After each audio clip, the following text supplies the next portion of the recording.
It all started with a legend, a rock, hanging off a cliff in the far north. They call it Trolltunga, the troll's tongue. According to ancient Norwegian folklore, a mischievous troll once stood here, proud, defiant, and full of mischief. He dared to stick his tongue out at the rising sun, believing he was invincible. But trolls, as the legend goes, cannot survive the sunlight. The moment the sun touched his skin, he turned to stone, forever frozen in place, his tongue now immortalized in rock. A place so iconic, so unreachable that people fly across the world just to stand on it for 1 minute. 1 minute for a photo, 1 minute to say, I was here. But I wanted more than a photo. I wanted silence.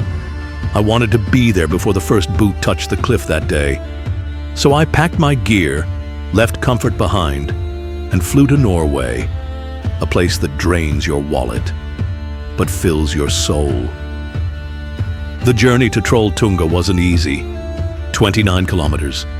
In the dark, alone, no crowds, no sleep, just the sound of my boots and my breath. I started at night so I could reach the rock before sunrise. Because after 8 a.m., it's 1 minute per person. A queue, a rush, a noise. But in the dead of night, the trail was mine. And it felt like Norway was revealing itself one secret at a time. Mountains whispered in the distance, waterfalls fell without applause, and the sky slowly began to bleed light. But that silence wasn't always calm. 3 times during the night, a bird burst from the bushes beside me, breaking the stillness like a gunshot in the dark. My heart jumped every time. In a place that quiet, even a fluttering wing feels like thunder. At one point, a tiny mouse ran across the trail, right into my leg. Both of us panicked. He vanished. I laughed nervously. Even the smallest things become big when you're alone in the pitch black. And then the weather turned. A soft, stinging snow began to fall. Cold, sharp, not enough to cover the trail, but just enough to bite. For half an hour, I hiked through icy wind and flurries of light snow, feeling every chill down to my bones. I questioned everything in that moment. What was I doing here? Why push myself this far? But deep down, I already knew the answer. When I reached the top, it hit me. That place didn't feel real. It felt placed, like something left behind by gods or giants. The freezing cold was still biting, but the sky had begun to soften. Blue hour turned to gold, and the rock, Trolltunga, waited for me, untouched. I launched my drone, slowly, silently, far enough to not disturb anyone, but close enough to see the magic. The extra zoom on my drone let me stay distant, but feel connected. And what I saw through the lens, I can't describe. It wasn't just beautiful. It was unreal. Like someone painted a simulation, and I stepped into it. The light, the silence, the cold, the stillness, that was my reward. That was why I came. I stood alone on the rock, not for a minute, but for as long as I wanted. That freedom? It was worth every step through the night. There's something sacred about being the first to arrive, like you're borrowing a moment from the earth itself. No distractions, no noise, just you, the sky, and the memory of a myth. I thought about that troll, turned to stone by his own pride, and how sometimes chasing light in the darkness makes us more human. Leaving Trolltunga, I thought the best was behind me. But Norway doesn't let go that easily. Every road was a painting. Every corner revealed a new gasp.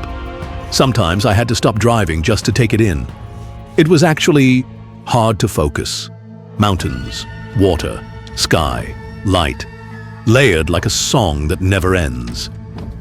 I passed tiny red cabins nestled into green hillsides, rivers reflecting skies that looked like oil paintings, the kind of beauty that makes you forget where you are and who you are.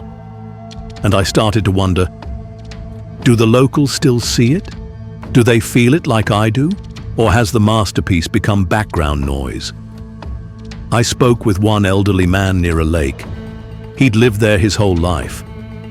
When I asked if he ever got tired of the view, he smiled and said, "Every day I look outside and I remember why I never left." Here's the problem. No one warns you about. Once you've seen Norway, really seen it, it changes you. Now, when I hike back home, in the UK, it's still beautiful. The green fields, the misty ridges, the ancient forests. But something feels different. Norway lifted the bar. Now everything else feels simpler, smaller, quieter. And I ask myself, should I have saved Norway for last? Because how do you top this?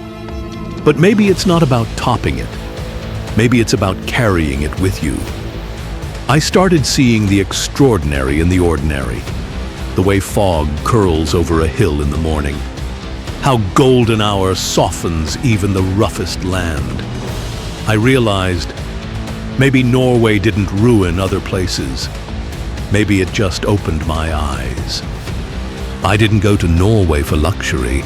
I could have lived like a king for what I spent in just 4 days there. But I went for something deeper. To walk through a land that still feels wild. To stand on a rock that dares the sky. To hold a moment that doesn't belong to crowds. And I got what I came for. This wasn't just a trip. This was a story I had to live to believe. A story written in wind, carved in stone, lit by the kind of light that only shows itself to those willing to chase it through the dark.